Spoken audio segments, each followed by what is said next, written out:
I want to talk to you about my friend Charlie Crawford.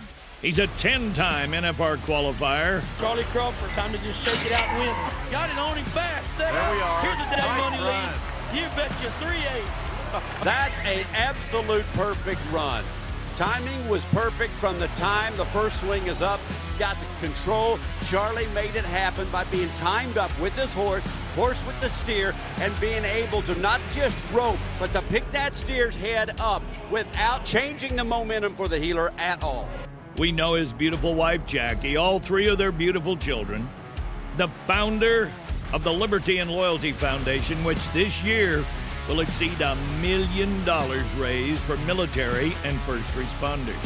I've said it 1,000 times. Charlie, it's time to rope, nod and ride, whip and spur. I want to welcome you to the Charlie Crawford Podcast. Let's ride. All right. Hello, everybody. Today, I'm up here this week at the Haythorn Ranch up here in Arthur, Nebraska. I just got done with a 4-day clinic, and so I've had the privilege of being up here with Sage and Kelley Haythorn. I got you guys on the podcast. Sage, it's good to see those headphones on you. Thanks for coming on. Yeah, thank you. If there's any, if you kind of hear a little bit of scratching going on, it's just the microphone hitting his whiskers. that sweet beard right there. Little mustache in there. Yeah, I love it. Kelley, thanks for all the help getting all this stuff put on, and that was a great clinic. Yeah, it was awesome. Everyone had loved it. They want you to come back already. They want me to set it up for next year. So yeah, we did a clinic here last year. We just did the headers only, and it was a lot of fun. I enjoyed it. And, Sage, it's always fun coming here and getting rope in this arena. How big is that arena? What's the measurements on that thing? It's actually, when we got done, it was 406 long and 175 wide. You don't run into a lot of fence out here roping, which ain't bad at all. No, I like it big and open. So yeah, we got it. So what was interesting too about your arena too is that in the wintertime, what do you do with your arena? Because we're in the sand hills, and so it's a great sandy arena. We had 2 inches the night before the clinic started, and the arena was just right. So you guys got plenty of sand. But what do you have to do in the arena, and why do you have to do that? So usually, depending on if Kelley will let me, but usually the 1st of September, I will go in there and plant it in rye. Just work it, get everything picked up, then go in there and seed it and plant it in rye. Because if we don't, in the fall, when we get dry, and especially the spring, if you don't do anything, it will just start blowing away. And then in the spring, you'll spend 10 days hauling sand back in there. So, I mean, one of the greatest things about it is, you could get 2 inches of rain every night, and the next morning you'd be ready to rope in there. It can just take, the more moisture the sand hills gets, the tighter it is, sand soil-wise. And so, yeah, that's one good thing about it. Yeah, it was great. Yeah, but I was still kind of seeing some of the rye in there a little bit, but what you worked it up a week ago? Is that what you said? No, actually Thursday. The day before? Yes, sir. I love it. Yeah, because it was just right. But yeah, I've never heard of anybody planting their arena, so it didn't blow away, but that does make sense. Yes. And Kelley, you've got kind of a sneaker breakaway horse going on right now. I'm not going to lie. You might want to keep that sucker under wraps. That thing is what all the girls are wanting. It's the right size. It's got a pretty cool breeding. It's flat. It leaves and it gains and it stops. Rank. That is a rank horse. Tell me about where you found that horse and what's that sucker bred like? I just happened to be on Facebook one day and was just scrolling and saw this horse pop up. And it was a mare. I've kind of gotten into mares and was never allowed to have one growing up. So I just stayed away from them. And then I bought my first one in 2012. And then I've kind of been hooked to mares. I just like them. And so I saw her on Facebook. I messaged the guy. I'm like, I'm in Nebraska. I kind of knew him. I was Facebook friends with him. But I didn't know him well enough to trust him to buy a horse. So I kind of just rolled the dice and I'm like, how do I pay you? It was like a weekend. I'm like, she's going to be gone. Someone's going to take her. He's like, well, do you have PayPal? I'm like, yeah. I'm like, can I pay you that much? For me, sending that much money over PayPal, I've never done it before. He's like, oh yeah, I get PayPal'd all the time. I'm like, okay. It was Shank Stevens out of Oklahoma, and he had this mare, and all the stars aligned. I found a ride coming to Arthur. A girl was down there working, coming home for the summer, and it was like it was meant to be. So she is a boon too soon out of a WR. This cat's smart mare. She's 5, and she's the deal. She is what everyone's looking for. The size, the stride. She runs up, but she still stays flat, and she's fast-footed. There's no wasted movement, and Dirty drags her rear. And she is maybe the cowiest horse I've ever rode. When I first met Sage, I rode one of his cutting horses in high school, and so, I mean, I've ridden a pretty good cutting horse, and she has not been finished by any means, but she will stay hooked on one, and it's pretty fun. So Cheyenne, she keeps up with the breeding, and I think she was talking with Aaron Tormino, and I think she was saying that the WRs is they've got some speed. They might be a little bit warm-blooded, but they got the run, and that's you can see like that girl's got the run. Yeah. It looked cool. It looked like a lot of fun. You're going to have a hard time keeping that one. I'm going to say, because everyone, if you show up at a rope, and they're going to be hounding on you on that one. I'm going to give a little shout out to Patrick Martin for riding her for me and getting her to that point, because he did a great job. He keeps them quiet and gets them really patterned in what they need to do. Yeah. She looked good. She's got the ability, but it looks like, like you said, she was started correctly, where it was easy to get on and go. I mean, at 5, she's giving you shots for money consistently, because it's so natural for her to do her job. But it's getting started and patterned a big part of it too. But and just being able to ranch on them, just like all of the horses we raise and the guys ride, putting that solid foundation of hard work and long days. Yeah, definitely helps. It is a big part. That's what I miss about. I think that's what makes so many of those horses is the fact that y'all are able to use them. Now, Sage, you guys just got done branding, correct? How long you guys been branding? And you've had some help up here as well, too, correct? Yes, we've had. Kent Crouch was one of the judges at the WRCA 2 ranch rodeos we put on in Hyannis and Arthur the last weekend, and so anyway, he wanted to stay. We've got some really good friends from Alabama, Wisconsin that come and help. When do you guys start branding? Usually the second week in June there. Somewhere in there. By the time we get home from Abilene from the Western Heritage, and most people in our country brand and neighbor, and then they go to grass. We go to grass, then we brand. Not saying we don't neighbor, but that's just kind of our deal. And so we still neighbor with about 4 different people. But yes, we had some good friends here. We also had Brooke and Rhodey Wilson came and spent 10 days. They came up and kind of got in the way a little bit, didn't they? They were in the way quite a bit, actually. Mainly just where they parked.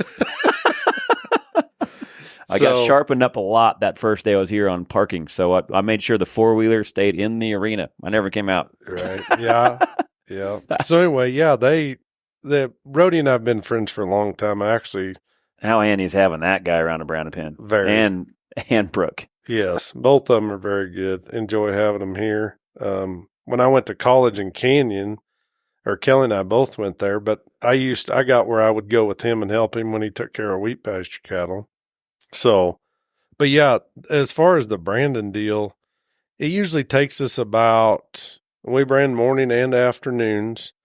Might not be trying to do the bigger sets in the mornings, smaller sets in the afternoons, just as far as number-wise. But it's usually about 6 or 7 days. So, and how many cattle you usually getting branded in that time span? Right now, we're about 1,800 cows, mother cows, and then we try and keep about 400 replacement heifers. So, now, are y'all down from the droughts from before, or are y'all right on where you're at? I would say usually.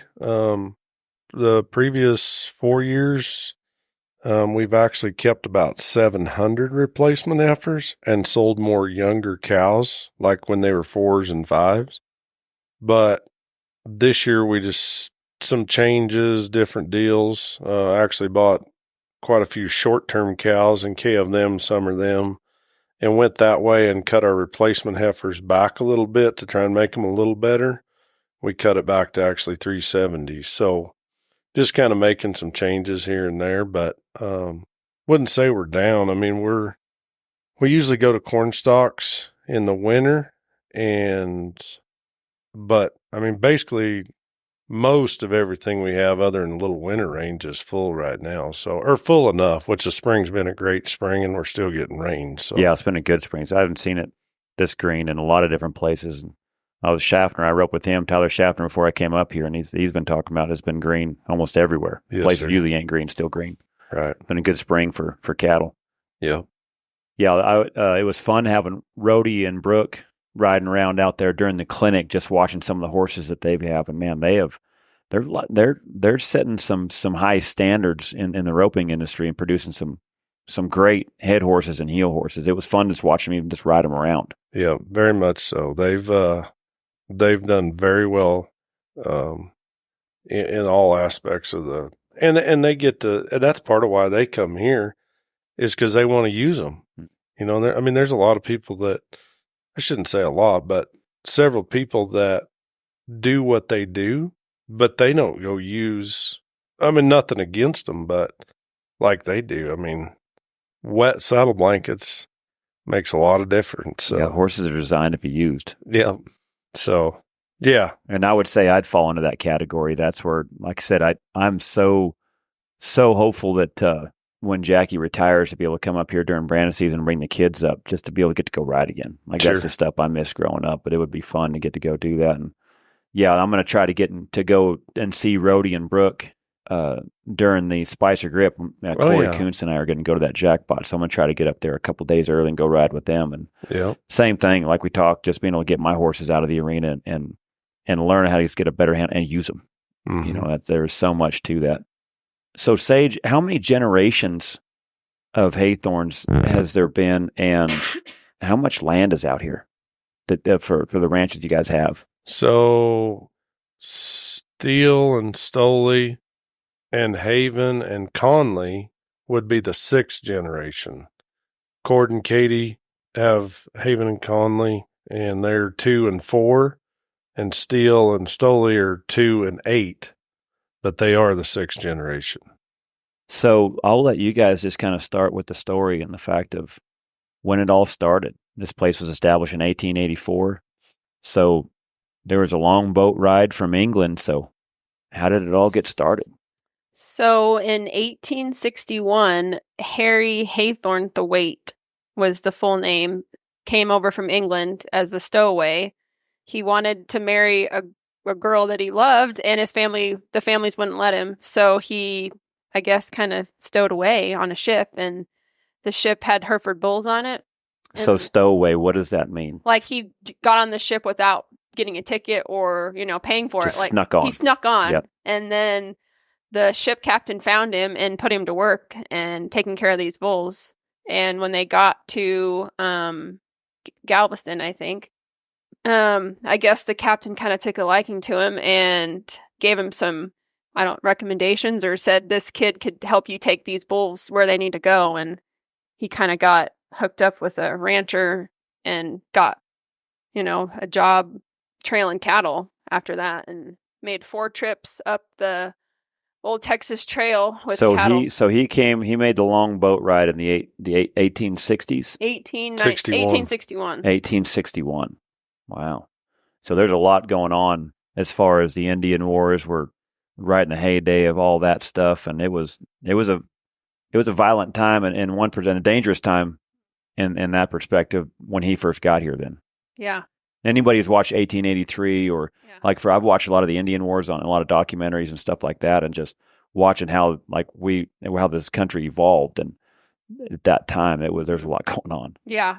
And to make a trip from Texas to Nebraska was not like just getting on it, just hanging out. And to do it 4 times. He did it 4 times. Yeah. Wow. Before he settled in Ogallala. Wow. Yeah. And then I think he met a woman, Emma, and is that right? And he bought a livery stable in Ogallala, which is actually part of Sage's parents, Craig and Jody, their house. They added that barn. They bought it later and brought it to the ranch. And now, what's a livery barn? Well, I think it's just where they boarded horses and. Like where people, when they came and stayed, able to put their horses up, pay to get fed. Yeah. Yep. Basically feed and board them. Yeah, horse hotel. Yeah, got it. Yeah. About the same cost as 25 cents a night. Same cost as today. Yeah. Yeah. But different. Exactly.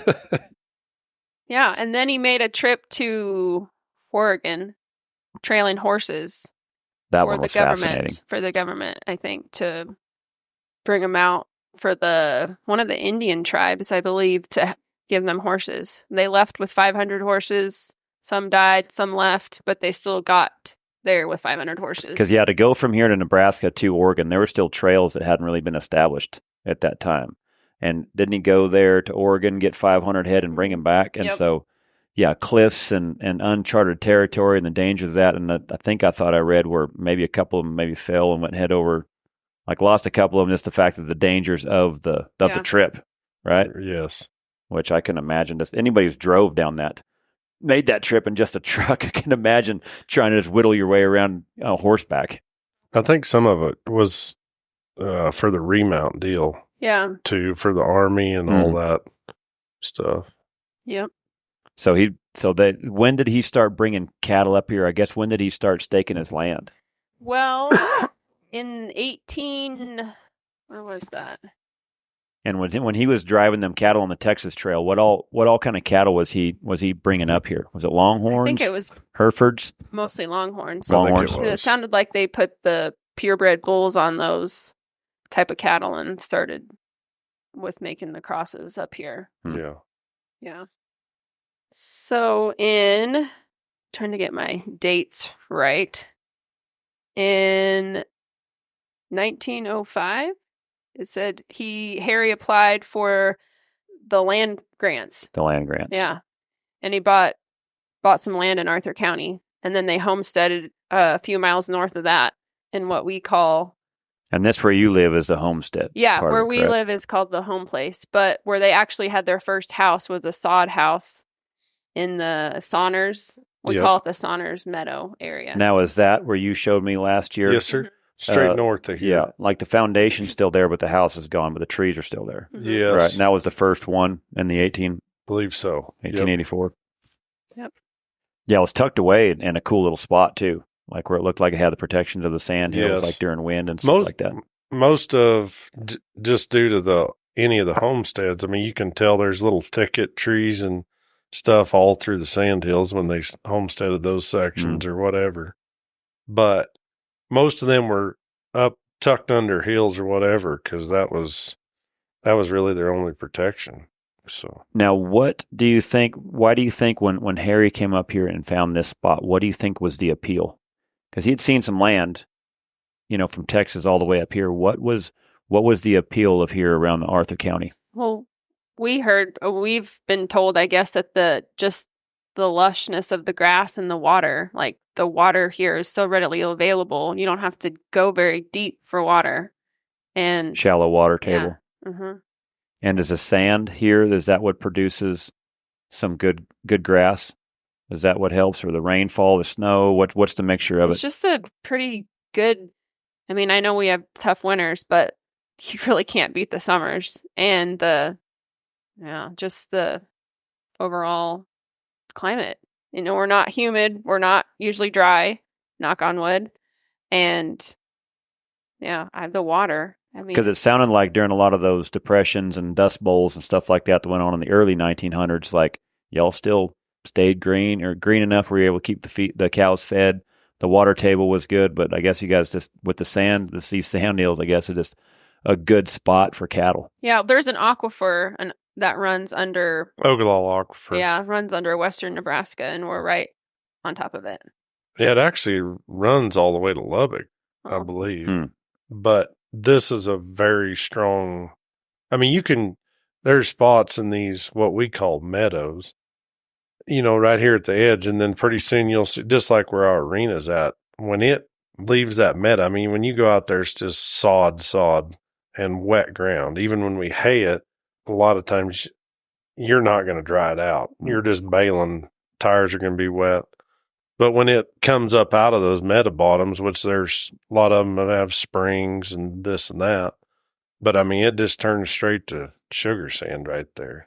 And I know that I believe it was Walt, if not Harry, when they were here, the tops of all these big hills were still sand. There was no grass on them.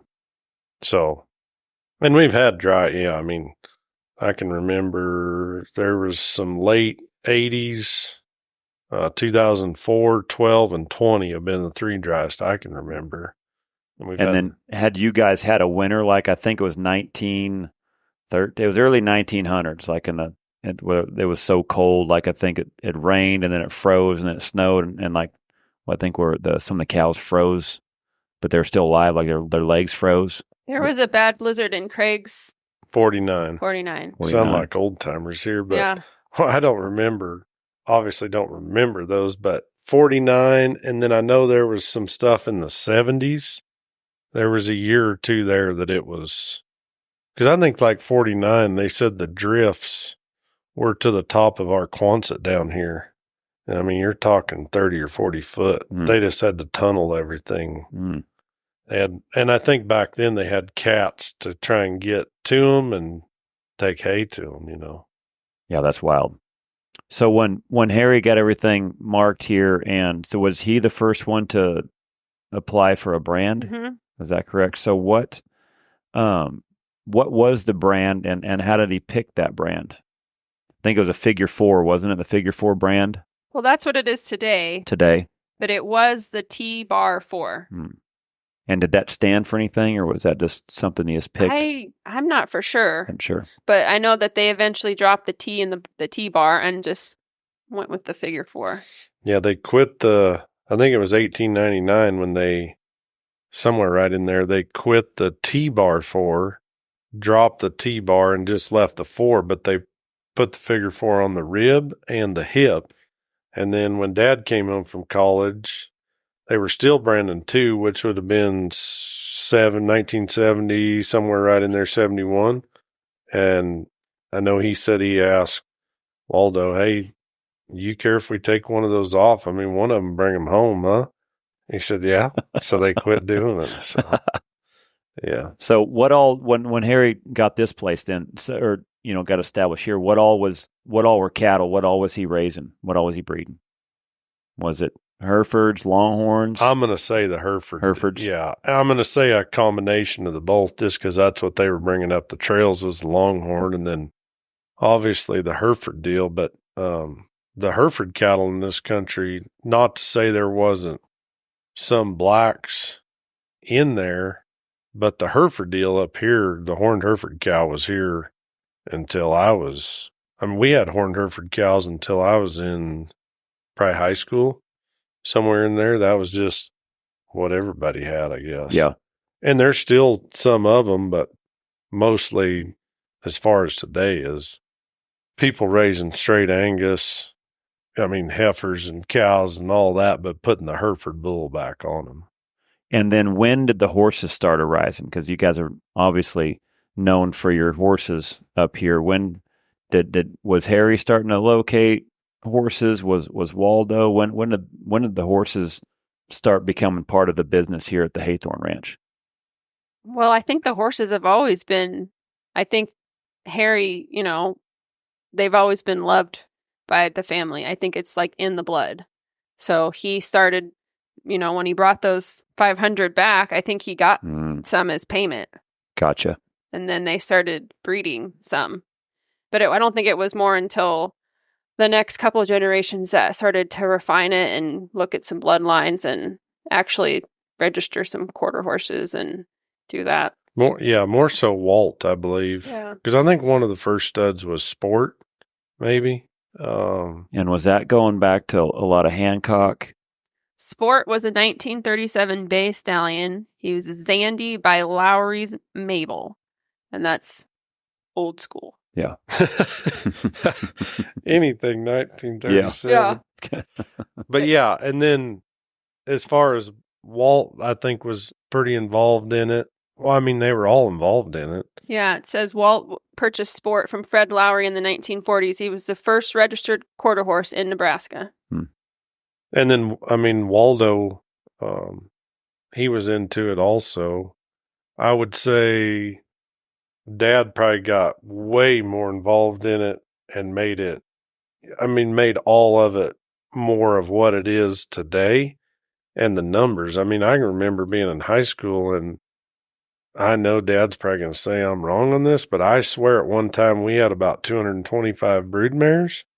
And when we left in the fall or for branding with what we call the remuder or the string of horses, there was about 225 or 30 geldings in there.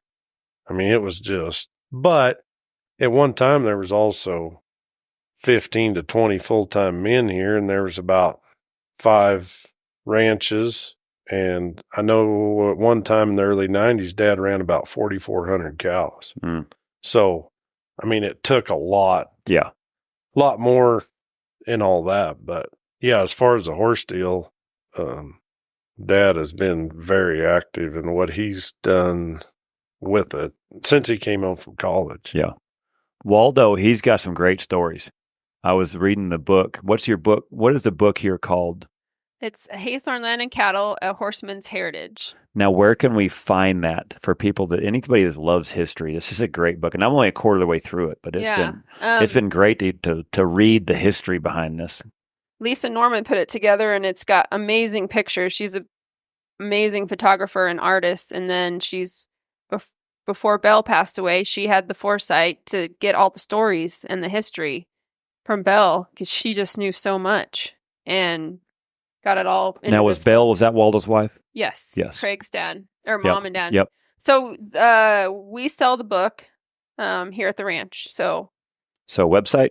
Haythorn.com, and that can get you to our email, to our phone numbers if you want a book or anything. Yeah, it's really good. Like I say, anybody what's fascinating about y'all's ranch is that they're writing movies about, one, they've wrote a movie, what was it, The Broken Trail, on that basically that voyage Harry went on to Oregon and back, correct? Mm-hmm. Yes. And so who all was here? You've had quite a few like Hollywood movie stars, and so who all's been here? Because a lot of stuff was trying to get off of that story, correct? Mm-hmm. Well, I know Robert Duvall starred in that movie, and I think him and Waldo were friends, so that's pretty cool. I would have loved to have been here for that, but yeah. Yeah, Waldo had some great stories. What was some of the ones where he'd drive out there in his Cadillac or whatever and just drive through the fences, and then he ended up putting one of the calves in the Cadillac, and like, what are you doing that for? He's like, well, the calves bought it, so I'm sure it's fine. He sounded like a heck of a character.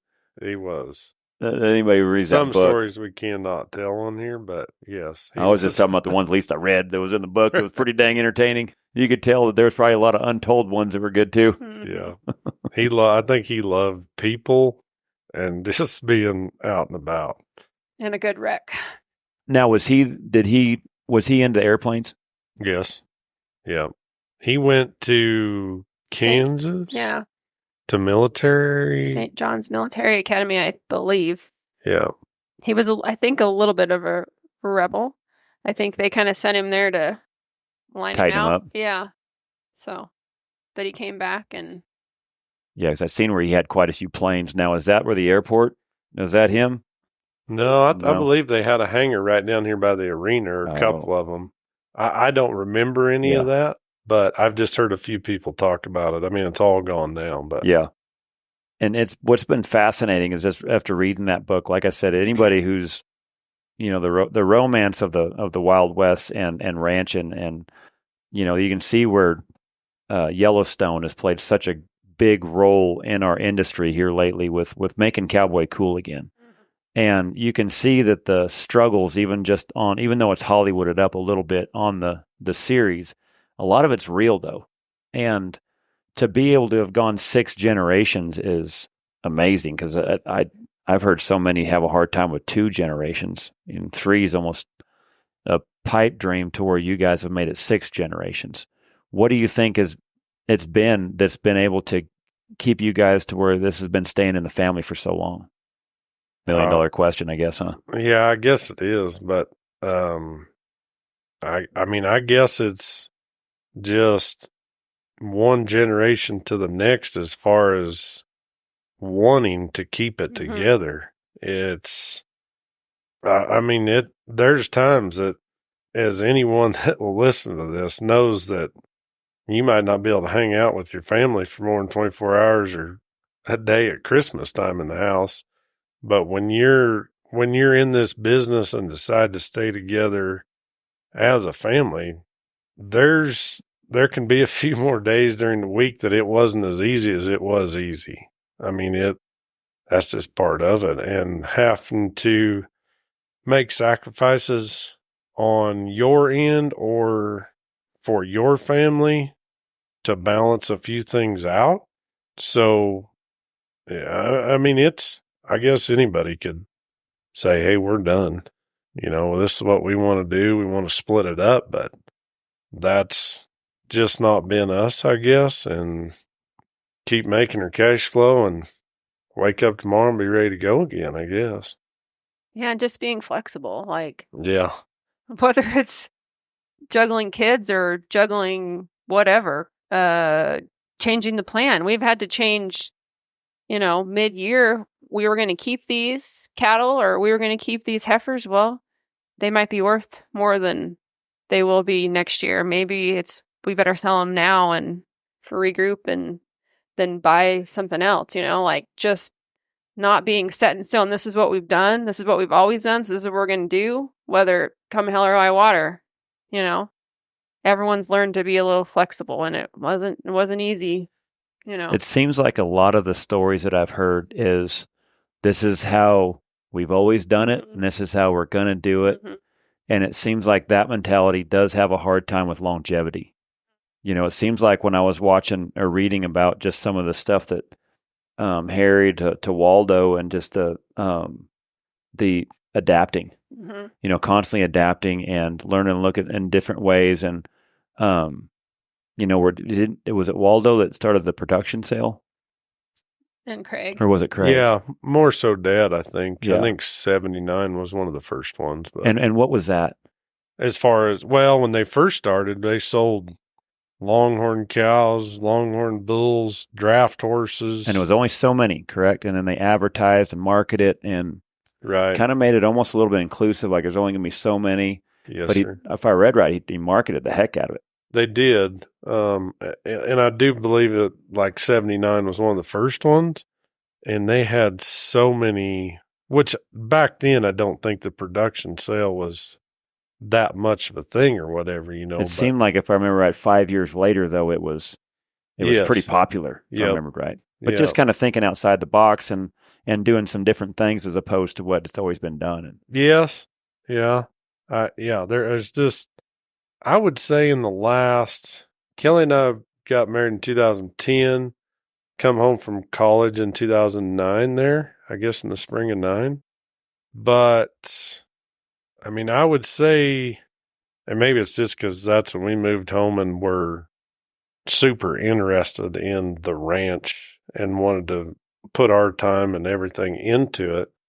But in the last, I don't know, 15, 18 years, it just seems like if you don't make the changes and do that, I mean, there's days that Roll with the punches. yeah, that you're just not going to make it. I mean, I'm not saying there isn't people that aren't, but to make everything come out and work right at the end of the year, making changes here and there. And I mean, I know there's days we have to switch up and make changes halfway through the day or whatever, or what we're doing, when we're working cattle or this or that. I mean, not that we're not going to finish what we're doing, but I'm sure there's some times that the hired men are like, man, I don't These know what people we're have doing. lost their minds. I know. But sometimes if we don't make those changes, they don't have a job either. Yep. So anyway. what do you think some of the drastic changes or some of the little changes do you think went from Waldo to Craig and to you? Because things evolves. Oh. So, They used to do a lot of stuff with the draft horses. Hang. and that was with Waldo, so draft horses. And Dad. And Okay. Craig. Really up until 2012, 13, 14, right in there, we still had draft horses. We put up hay in the summer with them, fed with them all winter. And yeah, that was we had always had longhorn cattle until, I don't know, 5, 6 years ago. Dad always had a really good set of longhorn cows. not many of them. And then I guess one of the other only things that we've done is, I don't know, 10, 12 years ago, we started in the Coriani deal more. When we were doing the production sales in the early 2000s, I mean, we literally had one every year there for a while. But we were getting a lot of our Coriani cattle potload of them from Phillips. And then we kind of started keeping the heifers and started breeding some of them straight Coriani. And now we actually have about 75 or 80 cows. The paints, or we've been doing a little stock contract in the last 3 years, but as far as that deal, that if they drug or the horns weren't very good or colored up, we would actually breed them to Angus bulls.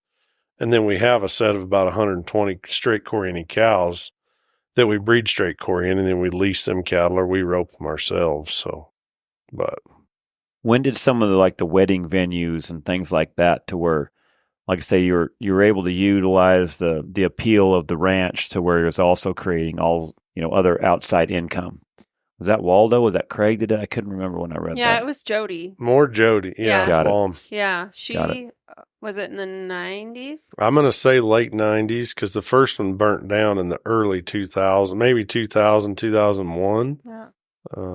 Because y'all held on quite a few other events as well, like maybe the She Cattlemen's? hosted the Cattle Barons Ball. They've hosted it 2 times. Twice, I believe. Yeah. And that looked pretty popular. Yeah, they watching used the to pictures. set up the big circus tents and stuff. And Yeah. then they built the event center and just kind of took off. I don't know how many weddings she's had there. Our wedding was there. Oh, yeah. Weddings. She says she's down a little bit now. She still does. She's as busy as she wants to be. Yep. Great. She could book every weekend if she wanted, or she just, yeah. But she used to do But she used to 15 or do- 20 a summer. She used to be every weekend. And It was like Wedding Crashers every weekend around here with the guy, with the bunkhouse crew. Oh, yeah. Yeah, I'll bet so. It got a little wild. yeah. But, yeah. And I mean, she's going to keep doing it. I mean, Mom is not interested in sitting around or not having something to do. And that's kind of her. I mean, she does a lot of other stuff for the ranch.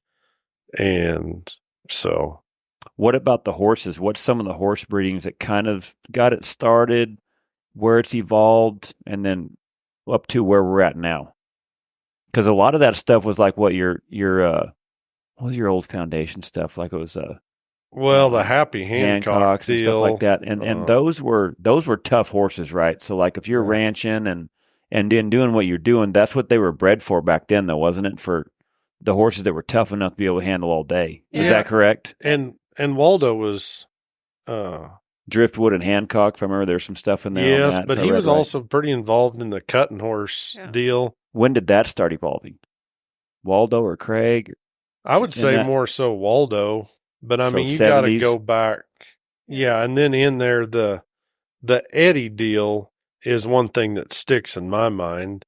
And then Eddie 80 actually stood at the 6s. He stood there. But yeah, I mean, it goes all the way back to what we were talking about as far as sport. And then Handy Eddie Cinco and Eddie Hancock and all that old stuff. As I thought I read where maybe Waldo said that we breed the horses to pay the bills and we raise the cattle to buy more land, something like that. But we're able That's to, about right. basically, we're able to use those horses to break them because we're out here ranching anyway. Well, they've always earned their weight. Yeah. I mean, they use horses for everything. Yeah, where some ranches are all 4-wheelers and stuff like that, where you guys were actually able to use them and produce some good animals. Mm-hmm. What is your guys' breeding now? So I know you guys have some horses, have some studs, you have some broodmare. You just got a new barn. What all is going on nowadays with the horses? Well, I'd say you'd have to. I mean, Dad has always been one to be trying to look for the next up and coming deal, but I would say it was in the early 2000s when we kind of got into the play gun deal. And at one time, I believe we had 4 play gun studs. We had PG Shogun, which we just had to put down last summer. And Yeah, so that kind of evolved or changed a bunch of. It made them way more user friendly. Yes, I would say so on that. And then just here in the last year and a half or two, Kelley's actually gotten into where I'll let you explain it as far as the AI and stuff, but we're at this point, we really have a son of PG Shogun, and we have a son of the old Snickle Fritz horse, which we called Checkers. Snickle Fritz Checks was his dad, but the Snickle Fritz deal and that deal has benefited our deal, the driftwood, all that stuff. But, and then we do have a 2-year-old that goes kind of back to some old stuff and Eddie 80 and the Hancock stuff. And then we have a daughter of Playgun, and we have a son of her out of WR, This Cat Smart, from the sixes. So we're kind of excited about some of that stuff. And then just here in the last 2 years, Kelley's kind of started messing with the AI stuff. And so anyway, we've started messing with some different outcross stud, to see if we can find something else that will benefit us or get into some different aspects of it. Yeah. Sage always says it's way easier to make them if they'll look at a cow. It just makes them the way they move, the way they think, If you take the cow out of one, then you got to put all that in there. But if something's got that draw and all that other stuff, and we don't want to lose the size in our horses. We've always had stuff that, you could ride all day and it didn't matter. But just having the cow and always need to be working on everybody's going to notice the gentle, big, pretty one. Yeah. And so trying to work towards that. And now the horse you had on, Kelley, is that out of one of y'all studs? Yeah, that PG Shogun. Yeah, Sage's horse I stole. Because he looks like a head horse. He moves good. He's got the good size to him. He's like a man. I mean, that sucker's got he's strong and just built like a head horse. And it's easy for him to do his job. That's Lamar. Yep, Lamar. So is that a lot of what are some of the breedings you guys are trying to create horses for? Is there a certain size? Is there a certain event? Using horses, head horses, heel horses, breakaway horses, cutting horses? I would say all of it, because we get calls for everything. We actually, the last production sale was in 19. We say we're not going to have another one, I guess, unless one day we look up and we got another 100 head of gelding standing here. But as far as all that, I mean, I would love to keep the size and be more towards better looking horses. And I mean, I don't think a guy ever wants to quit doing that, but stuff that is athletic cowy and still has the size to them. And yeah, I mean, Kelley and I love to rope. I mean, the breakaway, all that stuff. And so, yeah, and we still don't have as many, but still hired men here that love to help and ride good horses. So, and for the general public. Now, how many horses are you breeding here a year? Oh, I'd say we got 40-ish brood mares. 35, 40. Yeah. And that's about how many your each year keeps coming up.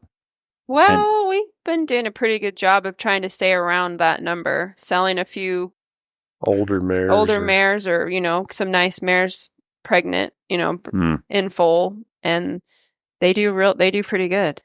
And then selling a few young ones every year too.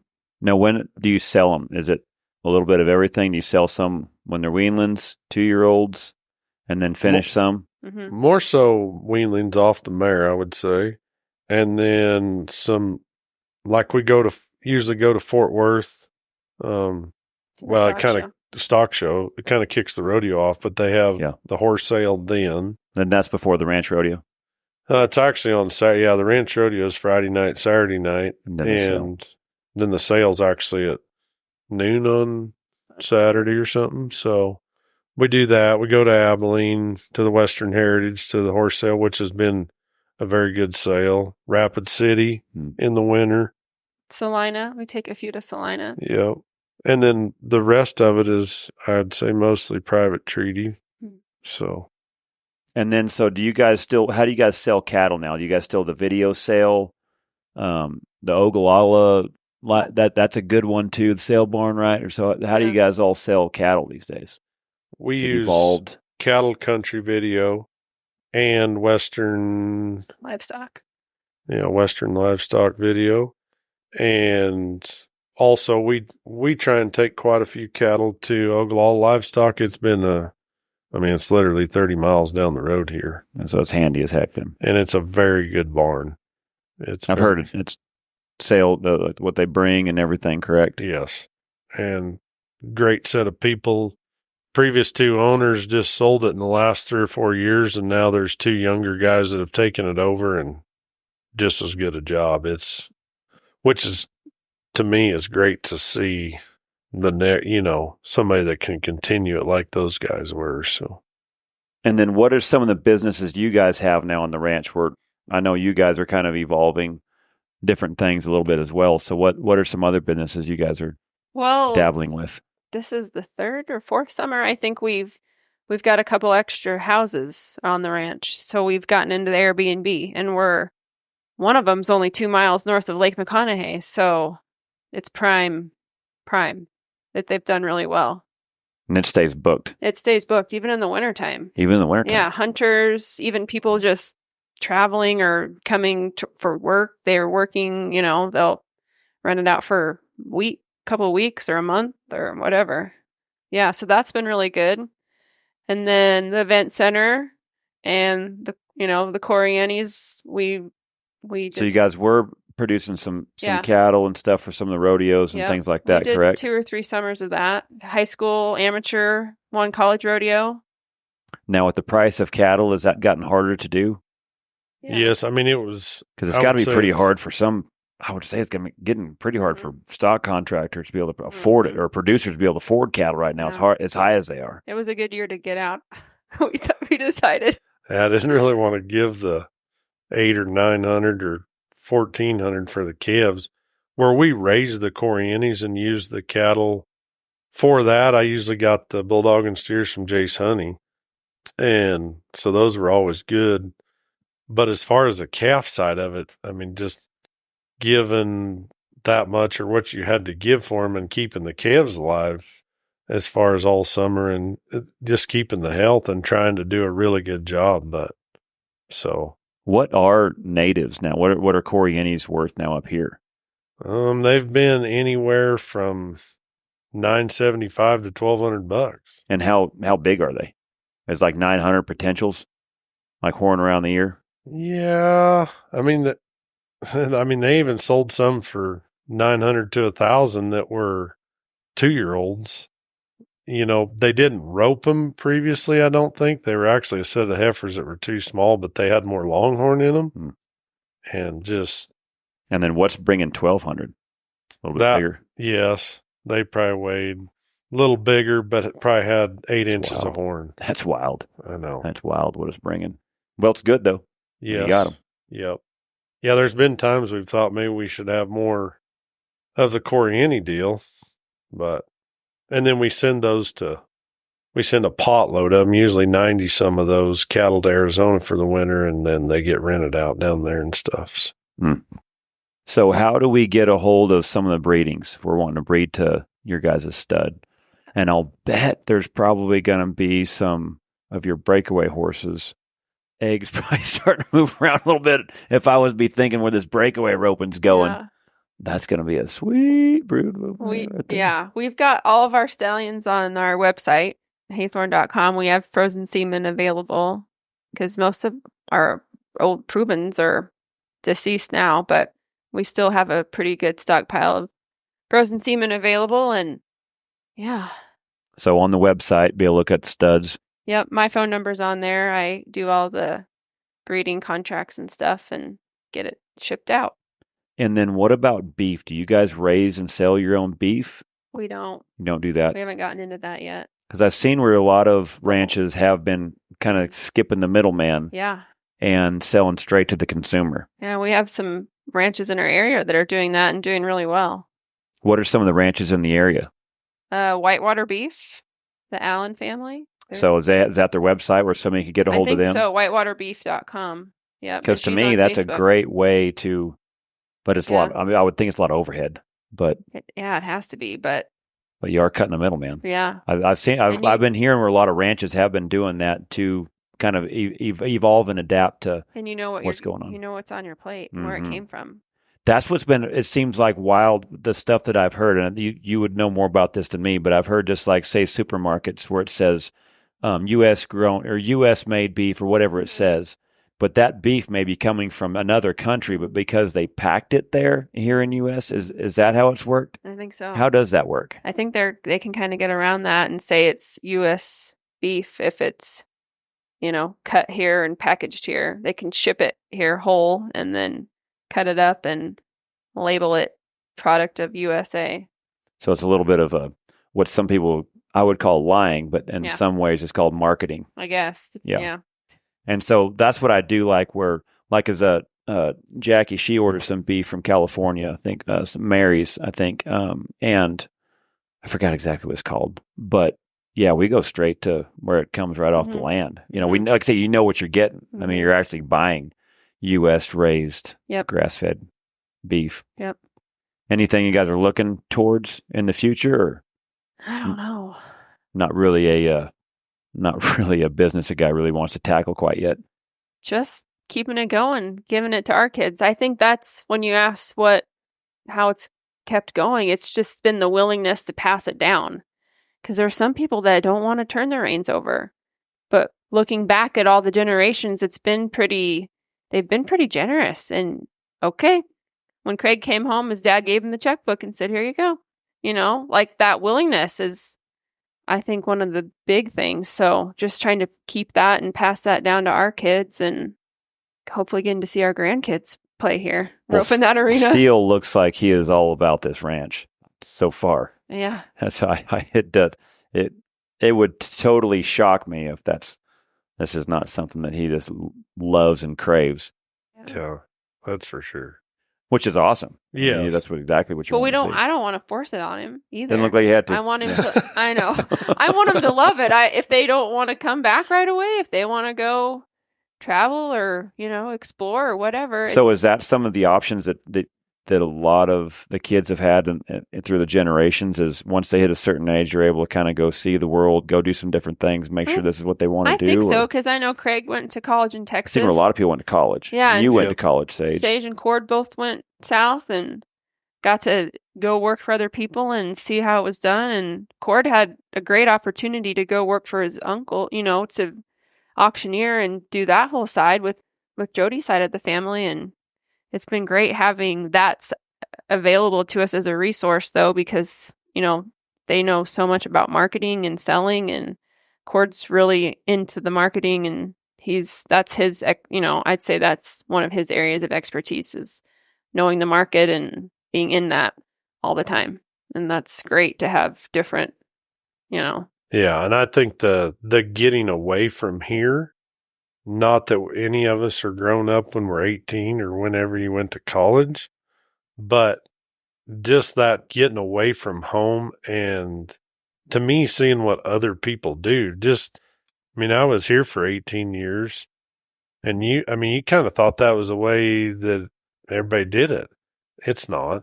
I just think it's great to get out, go work for other people, see other things. Then if you're interested in it, you can apply some of those to your deal, or that's another thing I enjoy about neighboring with the 3 or 4 other people around here, which there's some really good ranches, is seeing how they do it. And then when you get home, you can, for a long time, I thought that's the way we got to do it, or that's not how we should do it, but not necessarily all that you have to do or don't have to do. But you might try some of that stuff. And I just think it kind of keeps you open to other stuff. So, yeah, I know that I've only got to brand, a few different dozen times, and it seemed like every ranch I went to, everybody does something a little bit different. And, what, basically going there as a hired guy, just for me, it's, you just, how are we doing it? And I would ask the question because I'm not here to try to do it my way. And you go to some, you're like, yeah, that looks hard. And then you go to some, you're like, well, this is smoking right through them. It's branding it just in different ways and stuff. It's amazing what you learned. Do you think that Steele, like when he gets old enough and then turns 18 and graduates, and do you think college, with what colleges are nowadays, are you guys comfortable with that? Or is there other alternatives that you think nowadays that kids can go learn more about ranching and to where, the indoctrination thing is kind of real. And so it's, even for my kids thinking about, do I want my kids going to college if this is what they're not learning? And is there other alternatives to what they could be learning to where maybe they're learning more to where it's not breaking the ranch bank, things like that? Has that anything you guys look to? But I guess you got plenty of time. You got 10 more years, but it does go fast. It does go fast. I mean, my college experience was great. And, I may not be using my degree, which it's a lot of money to go to college and get a degree and then not really use it. I mean, I learned lots of things that I can apply every day, but I don't know. I just, you just got to raise them up right now and hopefully they stay on that path and surround them with people that are on the same path as you. So if he does want to go down there, I'm sure he'll want to live with Brooke and Rhodey. And rope every day. Rope every day. If he wants to go, to Texas. But doctor them wheat pasture cattle. Yeah. Just who would want to do anything different? Right.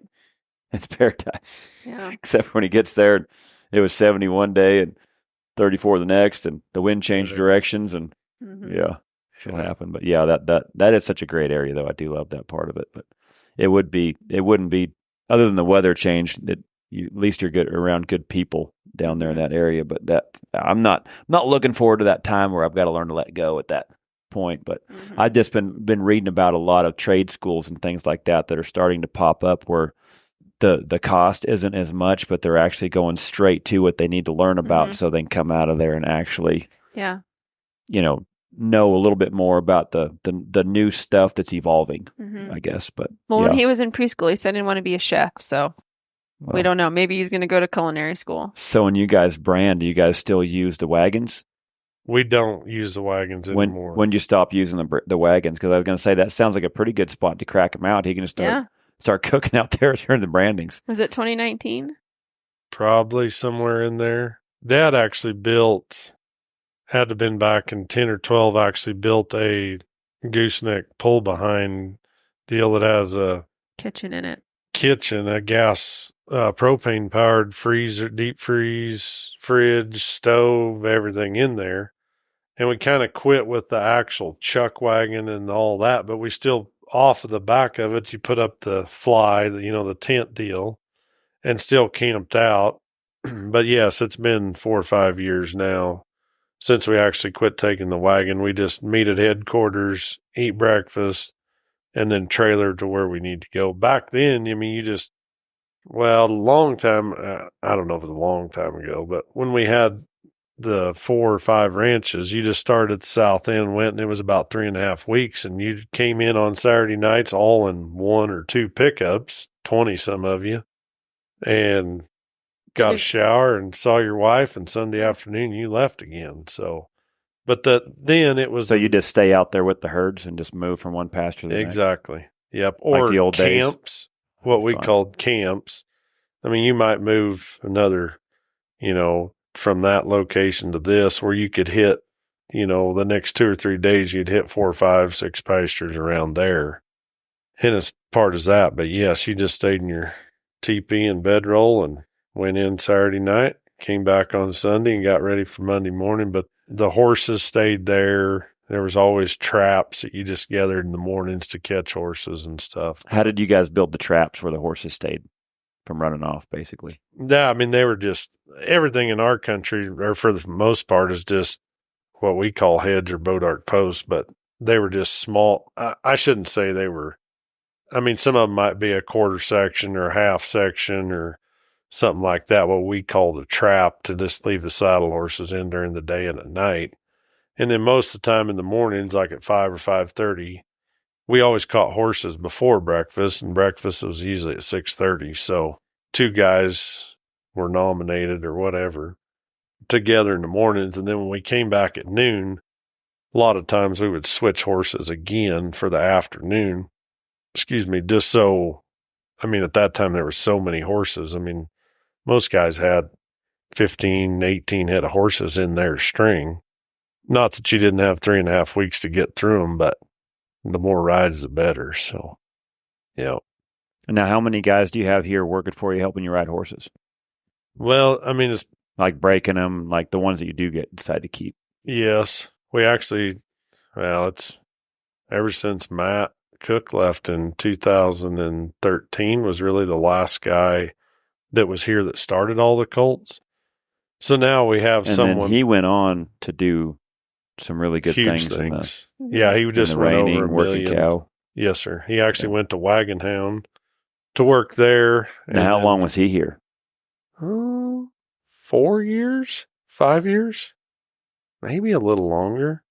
Yeah, he was great guy, great for us, great for the horse program. Yeah, it's pretty cool to be able to watch and see where his careers went to coming from here. Then that's pretty awesome. Yeah. But actually, since he left, our 2-year-olds have gotten started somewhere else. Right now, it's a guy from North Platte, Darren Sellers, and I think it's 2 or 3 years that they've started the fillies and the horse colts. We were hauling him to Matt in Colorado for a little while. That's true. We were taking him down there. But anyway, he's been starting them, and then we've got another really good young guy that's actually worked here for 10 or 11 years, 12 years, 13 years maybe, Ethan Overs.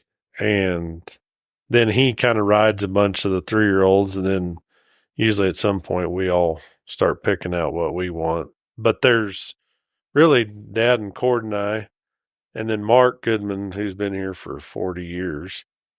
And, I mean, he still rides right along with us, and Ethan. So there's really 5 of us that are all the time horseback, I guess. So. Well, it's a heck of a ranch out here, and you guys have been some great people, and it's been great to get to know you guys. It's been fun to come out here and do these clinics, and like I said, it's fun to come out here, and it feels like the stuff you watch on the movies, and the fact of that we drive out here and it's this wide open country and land, and for a lot of people that just haven't been out of cities, it's fascinating to come out here, and it does feel like you're a few centuries ago in some perspective, where you don't see any windmills, you don't see any towers, hardly anything. It's got these old sand hills have got some cool looks to it, and just that old Lonesome Dove, when there's certain spots right there where they drive through, and it has that feel out here. And man, it's been good to know you and your family, and I just thanks for coming and doing this podcast. I appreciate that as well. So I love your guys' story. It was a fascinating one, and anybody that would love to know more about this story, I highly recommend getting that book. It's a great book, and just thank you guys for coming on, and good luck with everything. Thank you. Yeah, thanks for coming up 2 years in a row, and we'll try to make it 3. I know everyone wants to sign back up. Yeah, it's been fun. The breakaway was fun today. It was kind of a crash course just for trying to do some stuff for one day, but yeah, it was fun. Your calves were perfect. It was a great day for it. We'll have to text Corey Koontz and see if he can do 20 or 25 healers next year. Yeah, exactly. He probably can with that Suburban he drove up here. He rented a car up here, and it looked like he picked up 4 soccer balls and 10 soccer kids on the way up here. It was great. The man band. Yeah, it was funny. I looked up, and there's Rhodey and Brooke, and I'm like, God, oh yeah, I never met him, and so it was really fun to meet them and watch them horses. And yeah, it was a fun clinic. I truly enjoyed it. What was fun too about the team roping clinic for me was the other NFR. I thought it was so cool that we had 3 other NFR qualifiers and 1 world champion. Yeah. At the clinic, it wanting so to cool. learn a different discipline, and Yeah, we had Lynn and Trula Churchill and Frank Thompson. Yeah. It was awesome. Yeah, it was I really cool. loved it. Yeah. It was fun. Trula's goals. It was so fun. Like, we're talking about goals and stuff. What do you want to do for open stuff? She's like, well, I never got to get an interview with Amy Wilson. And she's like, I've seen where Amy Wilson now is working for the Equine Network. And so if I can do good at the World Series Finals in Vegas, maybe I can finally get my interview with Amy Wilson. So I got a kick out of that one. So yeah, we're trying to get it ready for Vegas. Yeah, that was pretty cool. It was a lot of fun. I enjoyed it. Well, thank y'all, and good luck, and we'll talk to you guys later.